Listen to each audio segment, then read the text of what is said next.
Okay guys, this is the slope video part 2.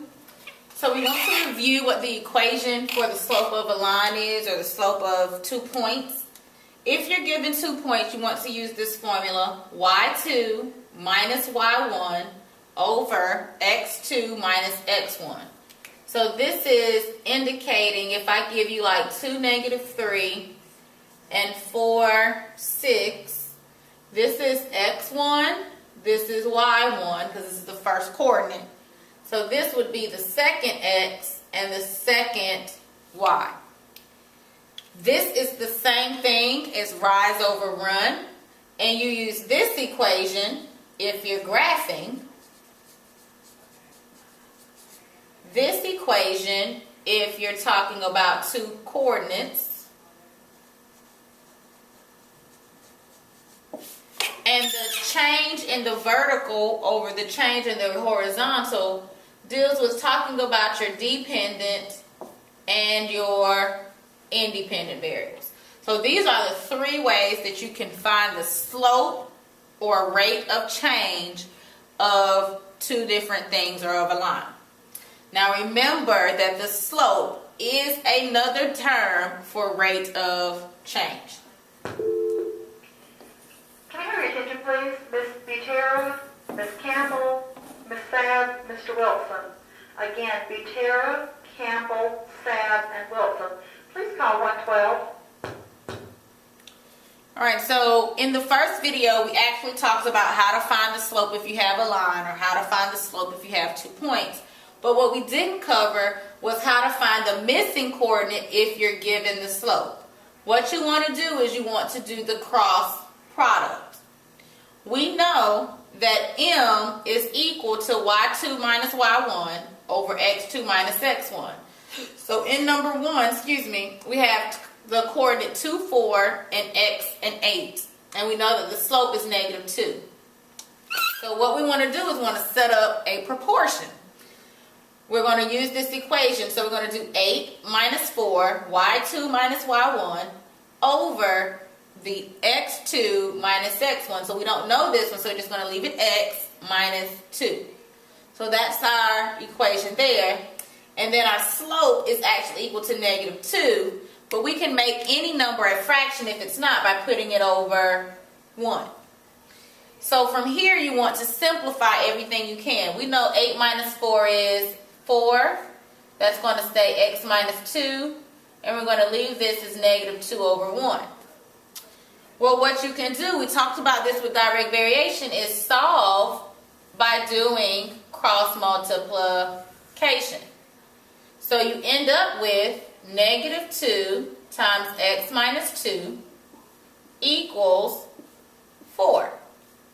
Now you have a simple equation that you can solve for x. You want to distribute, so you end up with -2x plus 4 equals 4.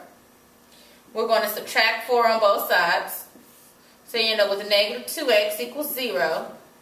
So divide by -2, x actually equals 0. So the x, if the slope is -2, should be 0. Now if I plug that in, I get 4 minus positive 8 minus 4 over 0 minus 2, which is 4 over -2, which equals m equals -2. So I can check my work.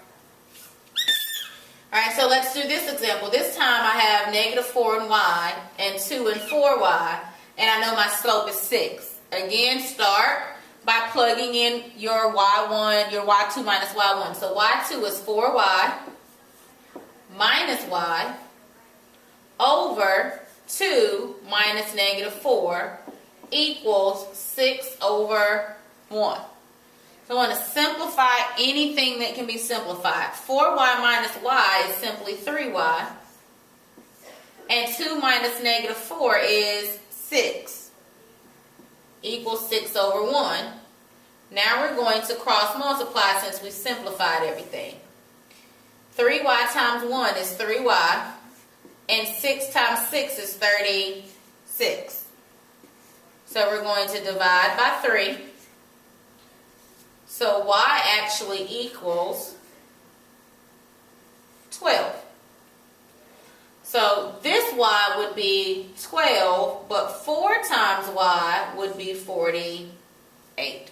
So make sure you answer the question. This one really wasn't specific about plugging back in the variable, but you would need to read what the problem asked you to do to make sure you did it right. So we've gone through 2 examples. I want you to try. So your slope is -3/2.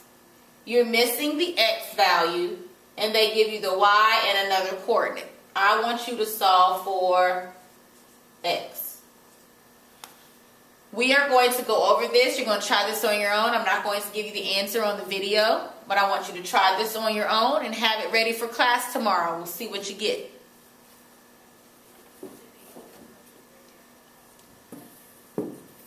All right, summary on slope, on everything from part 1 and part 2. If your line is increasing, going in an upward direction from left to right, this is always going to be a positive slope or a positive rate of change. This indicates that the rate of change is increasing. If your line from left to right is going down, that indicates that your slope is going to be a negative number. If your slope is a negative number, that means your line is decreasing or your rate of change is decreasing.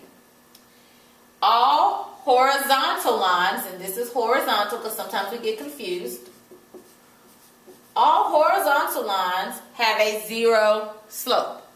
So you really don't even have to calculate anything. If you see a line that's horizontal, that means the slope is going to be 0.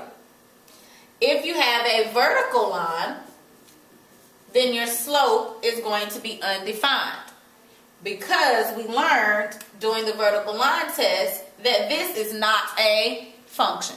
So it's an undefined slope. All right, we will go over this some more tomorrow in class. Make sure you copy down your notes and do your U-try.